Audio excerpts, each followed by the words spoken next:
Hi, I'm Emily Young, Executive Director of the Nonprofit Institute at the University of San Diego.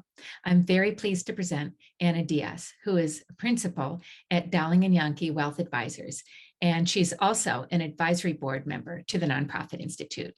Anna's going to talk to us today about charitable giving in 2021 and ways nonprofits and donors can maximize opportunities for giving. Take it away, Anna. All right. So what we're going to try to do in 9 minutes is cover charitable giving strategies, and it's going to be charitable giving 101 and try to be as efficient but helpful as possible. So why are we discussing charitable giving techniques? As we all have conversations with individuals in the community, as board members, as leaders, as community members, it's important for us to be conversant on these charitable giving techniques. We are also entering, as we're all aware, we're kind of giving season. Starting now to the end of the year is when many individuals contemplate their giving. So we want to be able to talk through this. And we also want to know, as individuals, as I contemplate how I want to support great organizations like the Nonprofit Institute or the others that I care about, how I might choose to fund that giving.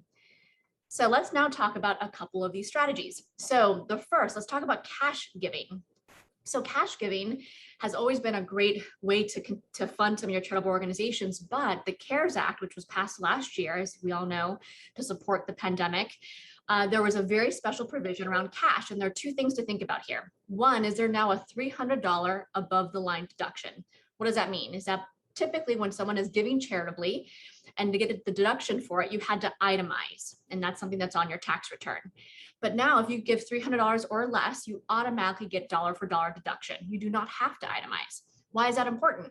A lot of nonprofit organizations depend upon these smaller givers. And when you add up a lot of these smaller givers, they really add up to meaningful dollars.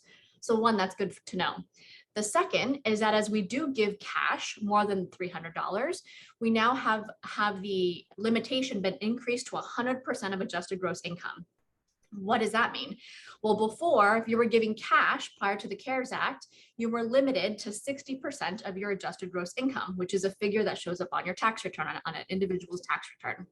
Now we have now up to 100%. And again, before it was 60. So when we think about our giving and as individuals contemplate this, it's good to contemplate what is your taxable income relative to charitable giving level. Depending upon that relationship, this could be a very unique opportunity to give.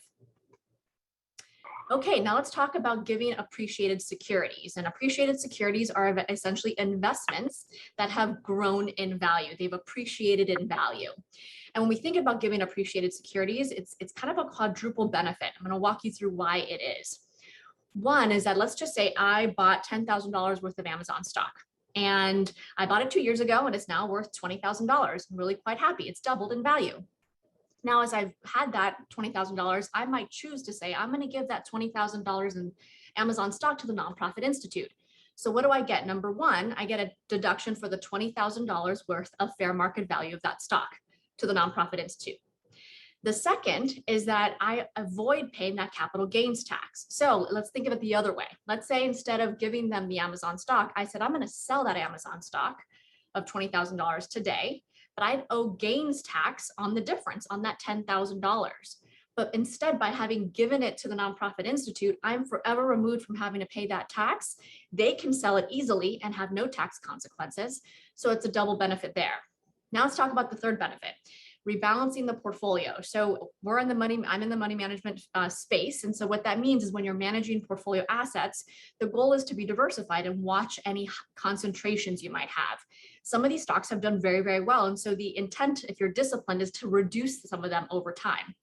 Well, if you try to reduce that, again, you're paying tax. So by having given, again, that Amazon stock to the Nonprofit Institute or an organization I care about, I've naturally done some of that rebalancing I would have probably done anyway. And the fourth benefit, it's supporting the great organizations that we care about. Okay, let's talk about donor-advised funds and bunching. So here's another idea. So there are right now in this particular tax year, a lot of individuals, and I'm seeing this very common, very large tax year. And that's a function of people selling things. They're selling investments, they're selling businesses, they're selling real estate, and that's creating high taxable income years. So individuals are in that scenario are then thinking, well, what can I do to mitigate that tax? These concepts can be helpful. And so what does this look like? let's say I have an individual who's been giving at the $10,000 level to the nonprofit institute for 5 years, or plans to do another 5 years. So that means over the next 5 years, they're planning to give $50,000. That's wonderful. But they're recognizing this particular year, they have a big tax year. So instead they might say, well, I'm already intending to give $50,000 to the nonprofit institute. I might choose instead to give $50,000 today, this tax year, to maximize the tax benefit into a donor advised fund. They get the charitable deduction for the $50,000 this year, which is very advantageous. And then once it's in the donor advised fund, they can parse out how they want those funds to be given to their favorite organization. Maybe they accelerate it, maybe they give it on their original plan, but it's a great way to combine both intended giving with the opportunity of current tax rates and current tax environment. Now let's talk about qualified charitable distributions, or QCDs. And these are a great technique applicable for a very specific population. That population are individuals who are over 70 and a half years old, who have retirement accounts, and they don't think they're going to need the full amounts from those IRAs. What the IRS has given us is the ability for those individuals to take up to $100,000 out of their IRAs and give it directly to a qualified charitable organization of their choice. And that is extremely helpful. And why that is because starting at 72, those individuals are forced to take out money of those IRAs, whether they like it or not. And there are many scenarios where people aren't spending all that money. So they're saying, gosh, I'm getting this money back. I'm getting taxed at the highest rates for getting it because you're now getting taxed on it. And then also on the side over here, they're supporting great organizations like the Nonprofit Institute. So instead of separating those points, we combine them and we say, okay, well, if I don't need that full amount of my required minimum distribution, I might choose to give a portion of that to the Nonprofit Institute. And that's a fantastic way to satisfy the required minimum distribution and not have to pay tax on that income. One of the most powerful techniques to think about for that particular demographic. The last thing we're going to talk about is giving within your estate plan. And this is a very simplified form, but ways to think about it. So when we're thinking about supporting our favorite organizations in our estate plans, that means we're thinking about how these organizations can be supported after life, after my passing. And there are two general types of assets, two ways to think about this. There's your retirement plan assets, and those are IRAs, just like we talked about, 401ks, those types of assets. And then there are non-retirement assets, such as life insurance, real estate investments, financial assets. All of those would be kind of non-retirement assets. There are many life insurance policies that people find where they've paid up and they realize I may not need the death benefit of life insurance. You can name your favorite charitable organization as a beneficiary on that policy. So now let's think about, why would someone contemplate naming a charitable organization in this way? So there are many charitable families and individuals who say, I love supporting the Nonprofit Institute and other organizations. Would I love to do more? Yes. Do I feel comfortable? Because I have to make sure I can take care of the needs that me and my family have. Sometimes that can be hard. So by naming that organization in your estate plan, that's ensuring that you have the ability to have your wealth support you during your lifetime, but there is a really powerful impact on those organizations you care about as you pass. In addition, this can reduce estate taxes, possibly. So right now there was actually a bill proposed this week, which would decrease the estate tax exemption, which means that there will be more estates subject to estate tax. And that estate tax is 45%. So many individuals are saying, gosh, if more of my wealth is going to be taxed when I pass, if you choose to give part of that to your favorite charitable organization, you could heavily reduce your estate taxes or possibly eliminate estate taxes. So how do you do this?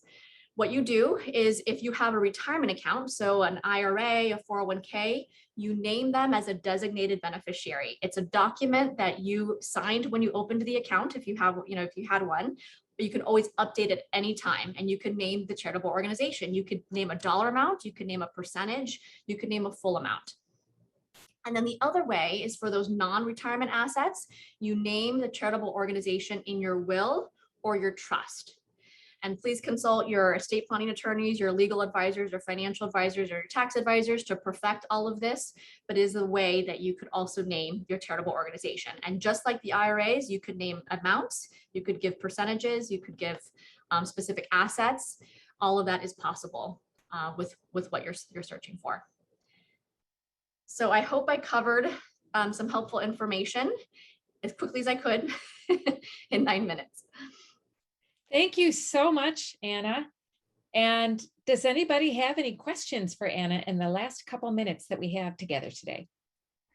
I'd like to know whether the Roth IRAs are covered by your last slide.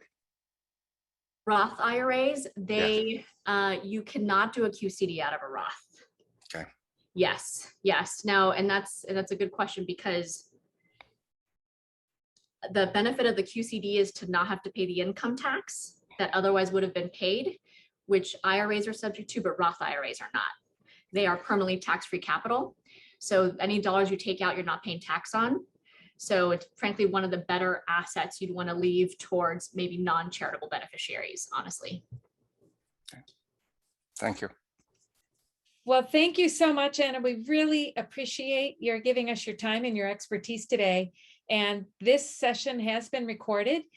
And just so you know, this is a teaser as well for an upcoming webinar about which you'll receive news sometime today in your email.